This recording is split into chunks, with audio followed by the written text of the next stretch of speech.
In this world we live in, there is such a large variety of fauna.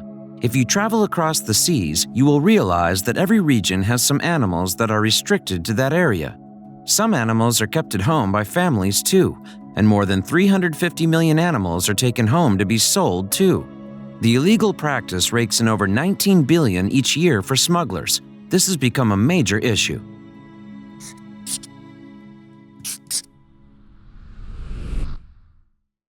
We all know that so many animals are constantly in danger. There are a variety of animals that need the saving grace of humans, as other humans have decided to play a villain.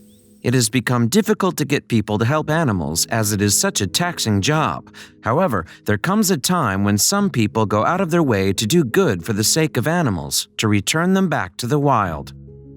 So in this story, the topic of saving an animal from an unfortunate incident takes place where a very unexpected hero comes to the rescue. Back in the month of November 2016, the students of Residence Hall 7 studying in the Nanyang Technological University of Singapore were nearing the end of their course. They did not realize that this would turn out to be such a significant time in their life. So as they prepped themselves for the future, these students did not need any distraction from wherever. There was absolutely no need for them to get engaged in any other activity except immerse themselves in their books. In their dormitory common room, these students had their hands full with their studies, so an addition to their burden would be unnecessary. So as they were preparing to get themselves ready for exams and perhaps for a bright future, the students did not indulge in other outdoor activities. They were mostly with their books, engaged in their academic efforts. However, early morning, the students who went inside the common room saw the light was passing through their door.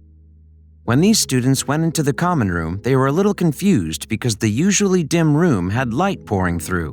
When they entered the room to check, they saw two huge holes that had been chipped through the door. And of course, they wondered why this could be. They were shocked. And when they looked around, they found something that did not belong there.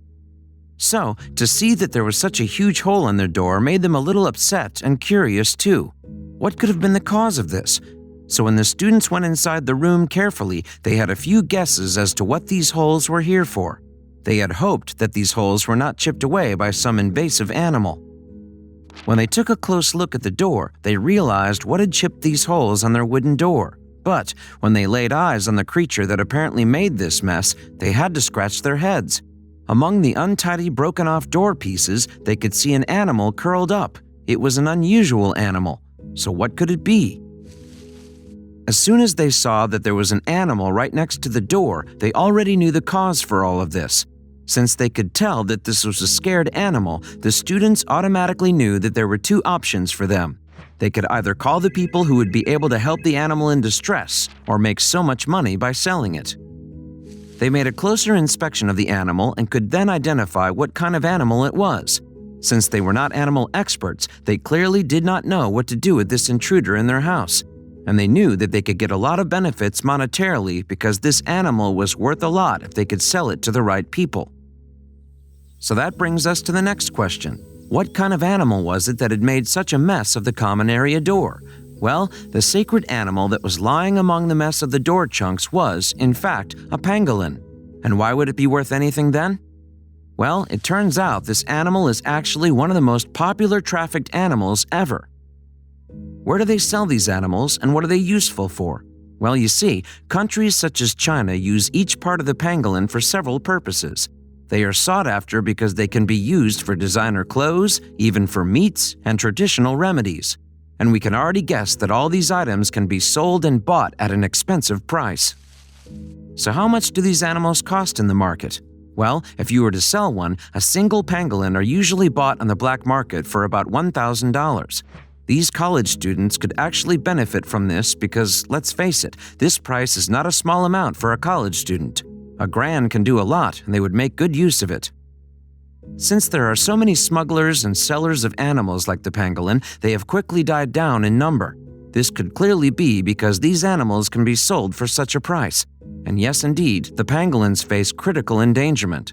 There are about 100 of these animals that can be found in Singapore. So why was one there in the college property?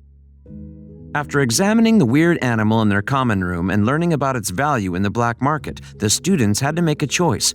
Were they going to sell it, or would they be okay with looking for help for the poor animal? The kind-hearted students ultimately came up with a decision to look for someone to help the animal and not opt for the cash. After taking to the internet to look for an expert who can help with their situation, the students found a number that could be of help, and they dialed the number of the Animal Concerns Research and Education Society, ACRES. What was this? Well, this is the organization that came rushing before 10 in the morning to help the pangolin and see what could be done. So as soon as the organization heard that this situation involved the pangolin, they knew they had to hurry up. They sent experts from ACRES who came to rescue the pangolin who had supposedly been found in the dorm room of the students. It got lost finding its way into Singapore City, which is full of sewer pipes, tall buildings, and the car-packed highways. And after they placed a call for help for the pangolin, the students felt a little better knowing that it would be in safe hands now. And the goal of the ACRES folks was to immediately get the pangolin back to its place of dwelling. They needed to give the poor animal a comfortable environment because they were certain it might have endured a lot. When the animal experts reached the students' dorm room, they immediately got to action. They first had to check whether the animal was in good shape or not. After learning that it was in okay state, the next thing they did was look for a place for the little guy. And right after, these people brought the animal to a forest that was not far from the university's dorm rooms. So where did they take the pangolin to? Well, nearby the university premises, there were a lot of fallen tree trunks and rotting logs. ACRES Group Director Kalai Balakrishnan explained, "There'll be termites here, ants for him." Since there was no way they could measure how long the animal had been without food or water, they were racing. The pangolin must have felt so lost and helpless when it found itself amidst the skyscrapers and cars in the city. Knowing this, the ACRES workers took the pangolin out to the forest and released it from the crate they had kept it in. And the frightened animal then took its time processing the world around it. It was scanning what and where it was. So the only thing that these people could do now was to wait for how the pangolin reacted. They had no means to communicate with it or ask how it was feeling, so they just tried whatever they thought would work. They took time to wait so that the pangolin could make its choice. So how would it behave? Has it lost its will to live and go on or not? And so, after a few moments, the little pangolin came out of the crate. Well, the poor distressed animal did not just come out, it actually took off running away as quick as possible. We certainly hope it did not get lost or find its way back into the college premises again. This was such a moment of relief because now the pangolin was back to where it belonged. This was more meaningful than what everyone involved had anticipated. Since we already mentioned that pangolins are an endangered species, this was a moment that called for some rejoicing. Since the thoughtful students ended up calling ACRES, their action did more for pangolins as a whole, even more than they could have ever imagined. Dr. Sonia Luz was able to explain just how necessary and important the students' decision was for the pangolin family. Since there were just over 100 pangolins in Singapore alone, the need to stop smuggling or selling them was crucial. And the students did the right thing by asking for help and protection for the obviously scared animal. And by the month of September, 2 years had passed after the pangolin was discovered in the college. Dr. Luz then came up with an interesting project. Dr. Luz then took up a project in Singapore and made a remarkable realization. So what did she find out then? Well, her project revealed and recognized the importance of placing the pangolins back in the jungle. The students helping release the pangolin back to its natural habitat had indeed led to an even bigger advantage for them on a wider scale too. But you see, her project was not like ordinary. She had taken up the study of these endangered species so as to find ways to help increase their number or identify and reduce threat for these animals. And she found out that at the beginning of 2017, a local from Singapore found a young pangolin at a construction site near his house. So when the resident found this pangolin, since it resembled a Pokemon, the rescuer decided to name the pangolin Sandshrew after the Pokemon character. If you have watched the cartoon show Pokemon growing up, you will automatically know just why this would be the name of this animal. Sandshrews do in fact look like these strange creatures. After the rescuer discovered the pangolin at the construction site, it was there at home, kept as a pet of sorts. And by May of 2017, Dr. Luz and her team heard about it. They caught word that Sandshrew the pangolin had been found and soon devised a study for the animal. This study would aim to uncover how pangolins would behave after they get released in the wild again. The unique thing that this study would do was to look at how the pangolin behaved when he was kept back in his natural habitat. The main aim of the project was to show how he readjusted. This point was something that the college-going pangolin had done without any supervision. There was no way to know whether the pangolin survived or not. So even though it was definitely better for the pangolin to get back to its natural habitat instead of staying at the dorm or in the city, there was no surety if the animal survived or not.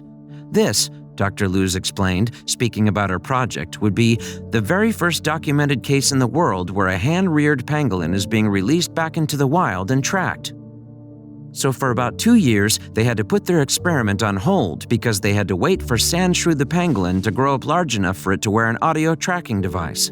If they released him right away, there would be no way to learn about nor note down what happened in the wild. They would need to track the pangolin's whereabouts.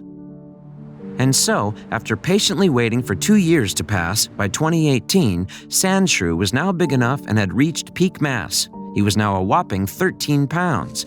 They had waited months for this to happen, and now the pangolin was a perfect size and weight for the radio device. The only thing to do now was to release it in the wild and see what happens. After checking everything about the pangolin, the time finally came for this project to go full swing. However, there was one thing that Dr. Luz did.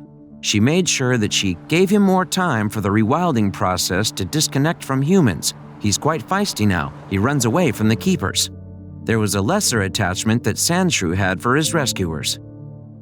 Dr. Luz and her colleagues could not wait to see what took place when they took the pangolin back to where he originally came from. This project was a skipping step to see how to best protect pangolins and regrowing the population all over Singapore. The college students had helped with this when they called on Acres to rescue the pangolin. Since pangolins were not at a point of getting extinct, Dr. Luz knew that they had to learn and get a better means to help save more pangolins. She had high hopes that Sandshrew would provide the experts some data and information regarding several conservation questions like where the breeding populations are and how could urban planners help in saving them. After some time, the doctor and her co-workers freed Sandshrew and made sure he was under 24-hour watch. Since he had not been exposed to the wild for such a long time, they had to make sure he was not afraid or a victim of a kidnapping in the wild. Still, Dr. Luz's biggest fear was that he might be kept in the wrong habitat because that could be fatal. Up until now, what happened to Sandshrew and the pangolin of NTU's whereabouts are unknown. But we are certain that the two of them are happy to be in their natural habitat. It is heartwarming to learn that both the college students and Dr. Luz all saved a pangolin's life. We hope more people like these exist and that pangolins can cross the endangered species line and multiply healthily.